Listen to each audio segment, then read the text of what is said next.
আসসালামু আলাইকুম। সবাইকে শুভেচ্ছা জানাচ্ছি। মাসুম মাহমুদ দেখছেন ওপেন পেজ ইউটিউব চ্যানেল এবং মাসুম মাহমুদ ফেসবুক পেজ। অনেকদিন আপনাদের সাথে লাইভে সংযুক্ত হতে পারিনি। আজকেও টেকনিক্যাল সাপোর্ট খুব একটা ভালো নেই। জাস্ট মোবাইলে আমি লাইভ সংযোগে আসছি আপনাদের সাথে। আমার স্টুডিওর বাইরে আছে এখনো সাফার। দর্শক আপনার থাম্বনেল থেকে বুঝে গেছেন যে আমি আসলে কি নিয়ে কথা বলতে চাই। সাম্প্রতিক সময়ে আমি দেখলাম যে আমার একুশ টেলিভিশনের কলিগ, প্রিয় ভাই ইলিয়াস হোসেন, আমার আরেকজন পছন্দের মানুষ নুরুল হক নূরকে মোটামুটি তার একটা ৪৭ মিনিটের পূর্ণদৈর্ঘ্য মুভিতে সাবান ছাড়া ধুয়ে দিয়েছে। শিরোনামটা আমি ঠিক এভাবেই করেছি। আপনাদের কার ভাল লাগছে, কার ভাল লাগছে না আমি জানি না। কিন্তু আজকে যে কথাগুলো বলতে চাই, একদম নিরপেক্ষ জায়গা থেকে কথাগুলো বলব। যার পক্ষ থেকে কথাগুলো বুঝতে হবে যে আসলে আমি কি বলতে চাই।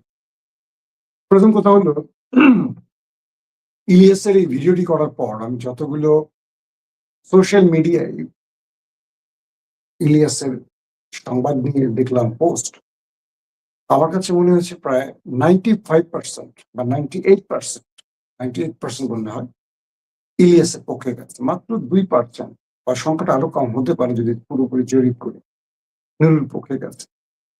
তবে কিছু বিএনপির দুটো ধারা, একটা মূর্খ ধারা, একটা হলো শিক্ষিত ধারা। বিএনপি যারা শিক্ষিত ধারার লোক, তারা ইলিয়াসকে অ্যাপ্রিশিয়েট করেছে বা এই পর্বটাকে নিয়ে যথেষ্ট আলোচনা আছে। আর যারা বিএনপির মূর্খ ধারায় আছে, মানে রাজনীতি বোঝে কিন্তু লেখাপড়া বোঝে না, টিপসই লোক নুরুর বাপের মতো, এরা আবার মনে করছে জাত গেল মানে বিএনপির জাত গেল। না, নুরুর জন্য বিএনপির জাত যাবে না। বিএনপি একটা ক্ষুদ্র দল নয়। আসলে ইলিয়াসের এই রিপোর্টিং এর কিছু পোস্টমর্টেম করব।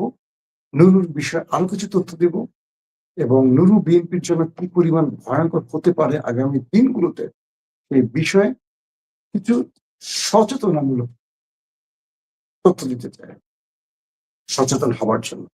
প্রথম, ইলিয়াস তার স্টোরির মধ্যে নিজে যে বক্তব্যগুলো তুলে ধরেছে, যেহেতু আমিও সাংবাদিকতার মানুষ, আমিও সাংবাদিকতার ছাত্র, প্রায় ২৫-২৬ বছরের উপর টেলিভিশনে সাংবাদিকতা করেছি। আমার অভিজ্ঞতা থেকে বলি, ইলিয়াস প্রত্যেকটা রিপোর্টিং এর ক্ষেত্রে তার যে 15 মিনিটস তৈরি করে, সে পুরো রুটটা মেনে করে। আমাদের সাংবাদিকদের যে ইথিক্সটা আছে বা আমাদের যে সাংবাদিকতার যেই নিয়ম কানুনগুলো আমরা মেনে চলি, ইলিয়াস কিন্তু সেটা মেইনটেইন করেছে। নুরুর বিরুদ্ধে যে অভিযোগগুলো এসছে, ইলিয়াস চেয়েছে প্রত্যেকটা অভিযোগে ভিকটিমের বক্তব্য তুলে ধরতে। আমরা যেটা সাংবাদিকতা টেলিভিশনে বক্তব্য বলি বা সিঙ্ক বলি। তো বিষয়টা খেয়াল করবেন, ইলিয়াস নিজে তার মুখ থেকে বলার ক্ষেত্রে অভিযোগ আছে বলছে। ইলিয়াস কিন্তু কোনো জাজমেন্ট করেনি তার রিপোর্টে। নাম্বার 1। নাম্বার 2, প্রতিটি ক্ষেত্রে ভিকটিমের বক্তব্য তুলে ধরেছে। ইভেন নুরুল হকের সাথে তার যে টেলিফোনে কথা হয়েছে সেই বক্তব্যটাও তিনি প্রচার করেছেন। পাশাপাশি ইলিয়াস তার বাবাকে নিয়ে যে তথ্যগুলো দিয়েছে, তার যথেষ্ট পরিমাণ তথ্য, স্ক্রিনশট বা বিভিন্ন বিষয় বা স্থানীয়দের বক্তব্য তুলে ধরেছে। তার ভগ্নিপতি কিভাবে আঙুল ফুলে কলাগাছ হয়েছে, তার পরিবারের লোকরা পাঙাশ পাঙাশ মাছ বেচতে গিয়ে কিভাবে শত কোটি টাকার মালিক হয়েছে, বিষয়গুলো ফ্রিজে তুলে ধরেছে। নুরু তার পরিবার কেমন ছিল, কি ছিল, এটা আমরা সবাই জানি কম বেশি। তো সেই জিনিসগুলো মানে দরিদ্র হওয়ার লজ্জার নয়। তবে আঙুল ফুলে কলাগাছ হওয়াটা লজ্জার, এটা ইলিয়াস তার স্টোরিতে বুঝিয়ে দিয়েছে। প্রশ্ন হলো, যিনি খুব মামুলি জীবনযাপন করতেন, তিনি হেলিকপ্টারে চলে, তার এখন অনেক সম্পদ। তিনি কি এই রাজনীতিটা বা আওয়ামী লীগের হাতে মার খেয়ে এটাকে পুঁজি হিসাবে বিনিয়োগ করেছেন যে আমি একটু মারটার খেয়ে নেই, আমাকে নেতা হলে অনেক টাকার মালিক হব? বাংলাদেশে তো অনেক রাজনীতি করেন। তার ঘরের বা তার কি বলবো নিজের জমি বিক্রি করে রাজনীতি করেন। কিন্তু বাংলাদেশে যে বর্তমান রাজনীতির ধারাটা চলছে খুব লজ্জাজনক। এখানে সবাই মানে বিনা পুঁজিতে এসে হাজার কোটি টাকার মালিক বনে যায়। নুরু কি সেই রাজনীতিটা করছে কিনা? দেখেন, শিক্ষিত আর অশিক্ষিত বিএনপি শব্দটা বলেছিলাম। নুরুর আসনে আমার খুব প্রিয় একজন বড় ভাই বলতে পারি, মামুন ভাই, আর্সেলার মামুন ভাই প্রার্থী ছিলেন। ঢাকা বিশ্ববিদ্যালয় থেকে শুরু করে তার সাথে লম্বা সময় আমাদের একটা যোগাযোগ ছিল। লালটু ভাই পরবর্তী সময়টা তাদের সাথে, লালটু ভাই যখন আহত হয়ে পরবর্তী দেশের বাইরে চলে গেলেন, লালটু ভাই কিন্তু একজন ভদ্রলোক এবং ভদ্র রাজনীতিটা মানে আলাদা একটা ইমেজ ছিল লালটু ভাই রাজনীতিতে। ব্যক্তিগতভাবে তার সাথে আমার খুব ভালো সম্পর্ক ছিল, পছন্দ করতেন। মামুন ভাইও খুব পরিচ্ছন্ন রাজনীতিবিদ ছিলেন। মামুন ভাই দীর্ঘ আন্দোলন সংগ্রামে বিএনপিকে সাপোর্ট দিয়ে গেছে, দীর্ঘ আন্দোলন। আমাদের বাবু ভাই তো মারাই গেছেন, বাবু ভাইয়ের সাথে আমার অনেক স্মৃতি আছে। তো আমরা দেখলাম যে আমাদের হেলাল ভাই, আমাদের আরো যারা আছেন ছাত্র দলের অনেককে এবার কেন যেন একটু আড়ালে রাখা হয়েছে। সোহেল ভাইকে আড়ালে রাখা হয়েছে। মামুন ভাই আসনে নুরু পেয়েছে আসনটি। মামুন ভাই তার অনেক লম্বা ত্যাগের হিস্ট্রি আছে। তিনি কিছুটা ক্ষুব্ধ বা তিনি কিছুটা আহত হয়েছে, কিন্তু তার যে জনগণগুলোকে তিনি দীর্ঘদিন 15-16টা বছর ফ্যাসিস্ট রিজিমের বিরুদ্ধে যারা আন্দোলন সংগ্রাম করেছে, তারা যদি এখন আবার নুরুর হাতে নির্যাতিত হয়, এই জবাবটা কি বিএনপি দিতে পারবে? তারা বলছে কি, আপনার বক্তব্যটা শুনেছেন যে গত 15-16 বছর আমরা নির্যাতিত ছিলাম আওয়ামী লীগ দ্বারা, এখন নুরু দ্বারা আমরা আবার নির্যাতিত হচ্ছি, আমাদের দল ক্ষমতা কিন্তু আমরা নির্যাতিত হচ্ছি। এটা কিন্তু বিএনপির জন্য খুব কঠিন একটা ব্যাপার। যদি এই কাজটা সঠিক হয়, যারা অভিযোগ করেছে সত্য হয়, বিএনপির এই ভুলটা বিএনপিকে অনেক বড় কি বলবো বিপদে ফেলবে। কারণ এটা আওয়ামী লীগ রেজিম না, এটা বিএনপির রেজিম। বিএনপির রেজিমে বিএনপি নুরু দ্বারা নির্যাতিত হবে, এটা মানার মতো না। গেল এই বিষয়টা। ইলিয়াস তার রিপোর্টের মধ্যে যতগুলো বিষয় উল্লেখ করেছে, আপনারা ভালো করে খেয়াল করেছেন, প্রমাণ ছাড়া বা কারো বক্তব্য ছাড়া কিছু বলে নাই। এবং নুরুর বিষয়ে যতগুলো বক্তব্য আছে, নুরুর সাথে মোসাদের একাধিকবার বৈঠক হয়েছে, রয়ের সাথে বৈঠক হয়েছে, এগুলো বাংলাদেশি গণমাধ্যমেই আসছে, বারবার আসছে। মোসাদের সেই ব্যক্তি নিজে ইন্টারভিউতে বলেছে, আপনারা সবাই সেই ইন্টারভিউ দেখেছেন। দুবাইতে তার সাথে রয়্যাল মিটিং হয়েছে, সব জানেন। নুরু শেখ হাসিনাকে মা ডেকেছে, রাশেদ তাকে মমতাময়ী মা বলেছে।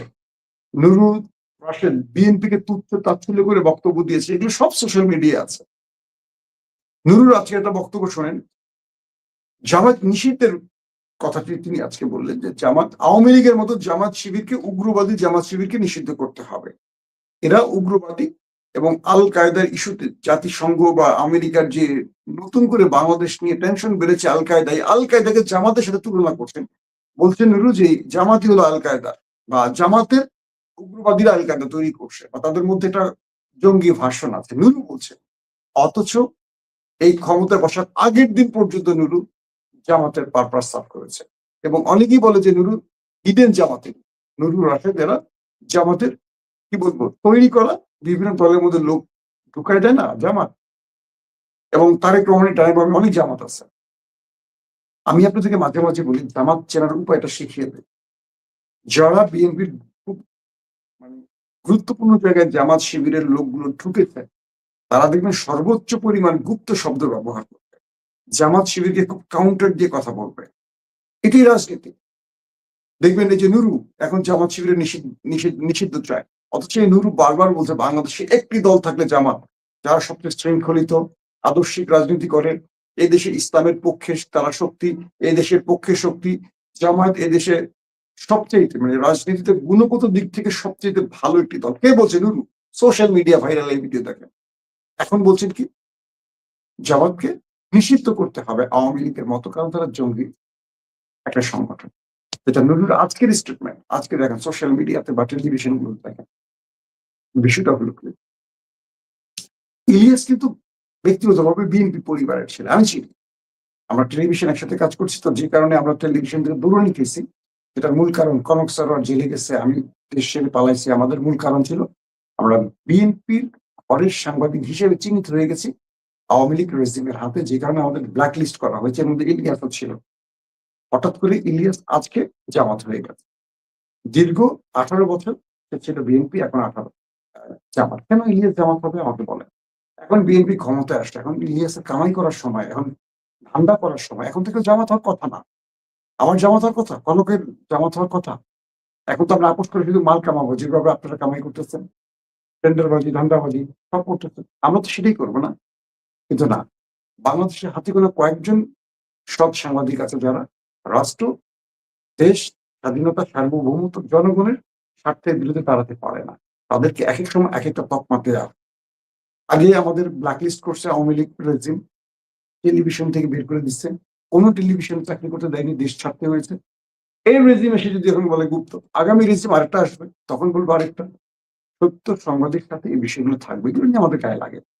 কারণ কোন পক্ষ থেকে কোন দল থেকে আমরা মালু কামাই করি না।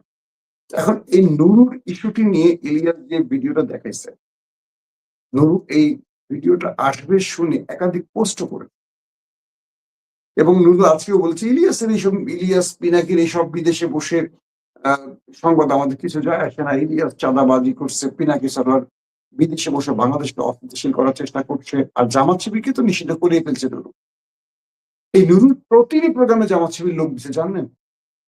আমি নিজে দায়িত্ব নিয়ে বলছি, নুরুর যত গণ অধিকারের প্রোগ্রাম হচ্ছে, নুরু আর রাশেদ আর একটা কি জানি নাম, আর একটা কালো টালো করে স্বাস্থ্য রাস্তা ভালো, ও এখন বিতর্কের মধ্যে ঢুকে নাই। এই ৩-৪ জনের বাইরে নুরুর কিন্তু আর লোক নাই।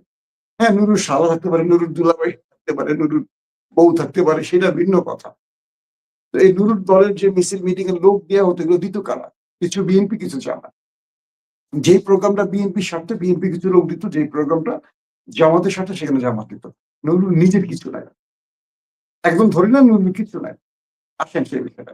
সেই নুরু যে জামাতের জনগণ দিয়ে রাজপথে দাঁড়াতো, যে নুরু পরিকল্পিত প্রতি ধাপে ধাপে, মানে আওয়ামী লীগের, তার বিরুদ্ধে কিন্তু অভিযোগ এগুলো আছে, আর যেহেতু আমার কাছে প্রমাণ নেই আমি খুব ঢালাও ভাবে বলবো না, যে আওয়ামী লীগ তাকে তৈরি করছে এইভাবে, মারবে কাটবে এইভাবেই তৈরি করবে, এইভাবেই তৈরি করা হয়।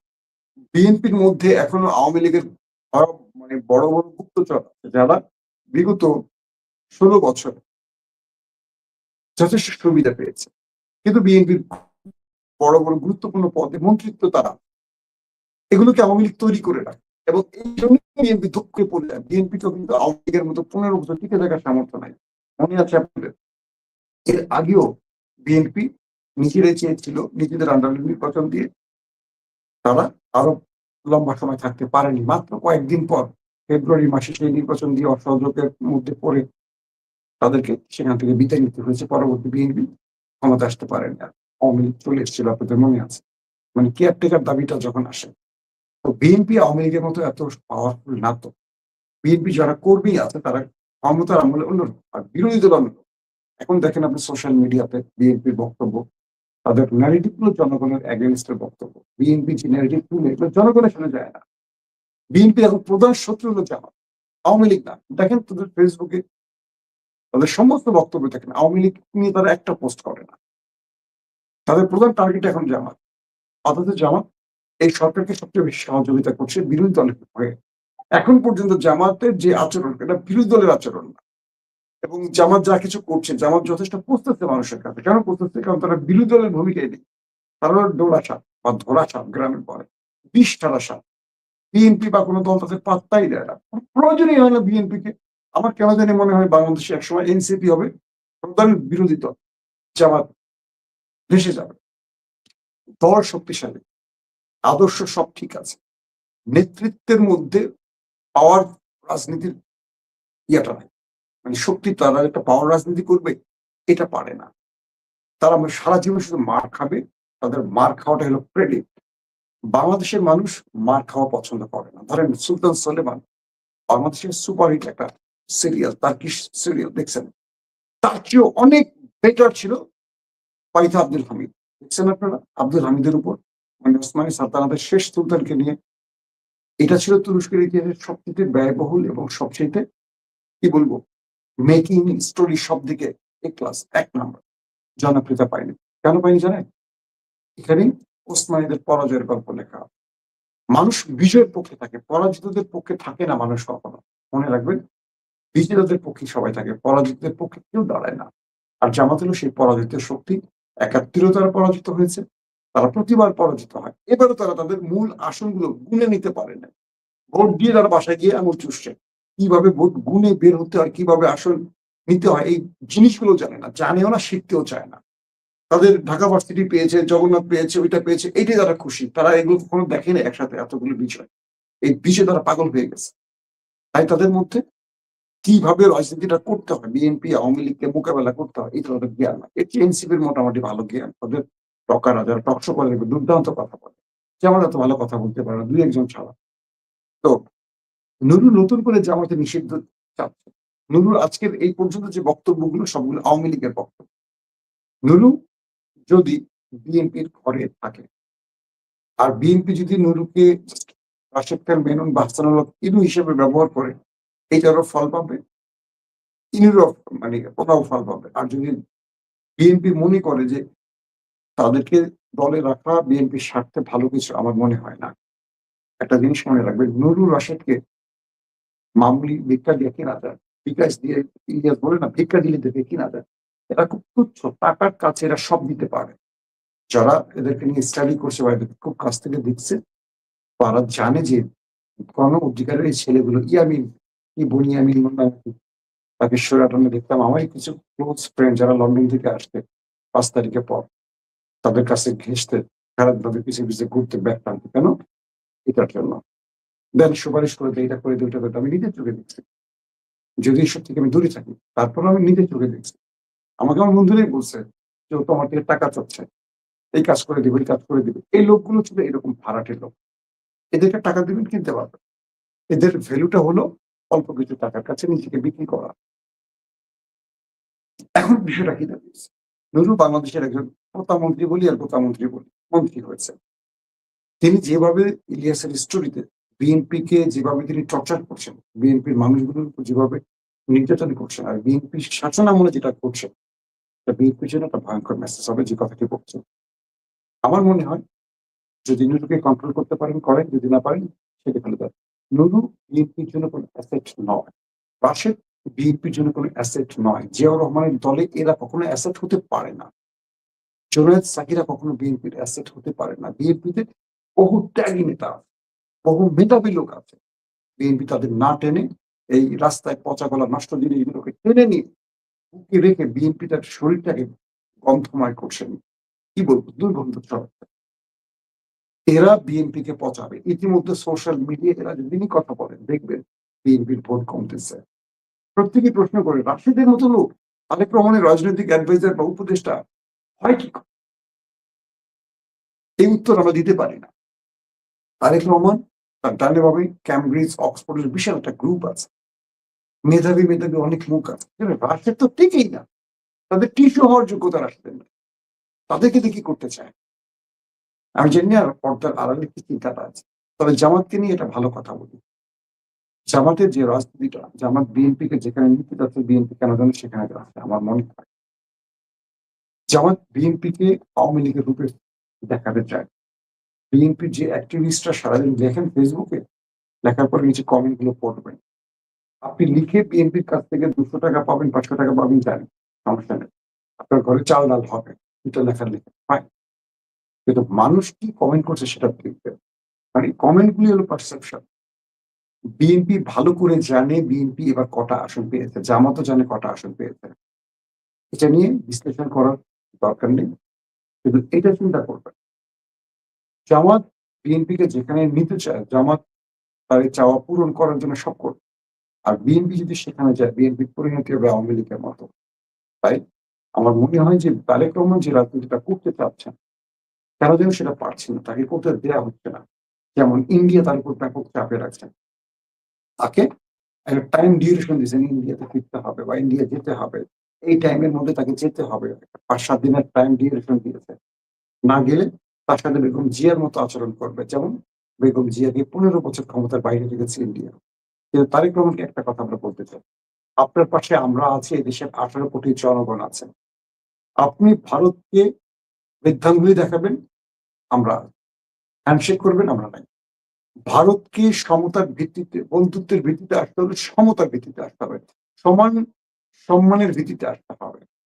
বর্ডার কিলিং চলবে না। আমাদের দেশের জনগণ, সেদিন দেখলাম কলকাতায় একটা হোটেলে আগুনে বা কোনো একটা বিস্ফোরণে আমাদের বেশ কজন বাঙালি মারা গেছে। খুবই ভয়ঙ্কর ব্যাপার, এগুলো পরিকল্পিত ঘটনা হতে পারে। আমাদের দেশের র অফিস করতে চেয়েছে, কোনোভাবেই যেন না হয়। তারেক রহমানকে মনে রাখতে হবে, এই ভারত বিএনপি কে 15 বছর ক্ষমতার বাইরে রেখেছে।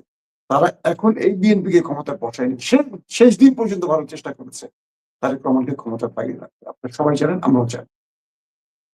জনগণের প্রতি আস্থা রাখেন, জনগণের প্যান কার্ড, এবং যতক্ষণ আপনি ভারতের সঙ্গে মাথা উঁচু করে কথা বলবেন। এই 18 কোটি জনগণ আপনার ফ্যান ক্লাব হবে। আপনার দেয়াল হয়ে দাঁড়াবে। বিএনপি কে তাড়াতে হবে না। বিএনপি এক বাঁশি দিলে উঠে পড়ে পালাবে। এই দেশের জনগণ তার। আর নুরুল রাশেদরা ভালো করে খেয়াল রাখবেন। তারা শুরু থেকে বিভিন্ন এজেন্সির হয়ে কাজ করছে। তাদের নিয়ে প্রচুর অভিযোগ আছে। তাদেরকে এরা মন্ত্রিত্বে বসিয়েছেন। আরেকটু সাবধান হন। এই নুরুলের চেয়ে বহুত যোগ্য লোক বিএনপির ঘরে আছে। এদেরকে দলে এনে বিএনপি যদি এতটুকু লাভ করতে পারে, আমার মনে হয় বিএনপি ওয়েট করে দেখানো উচিত। দেখেন আদৌ লাভ আসবে এটা।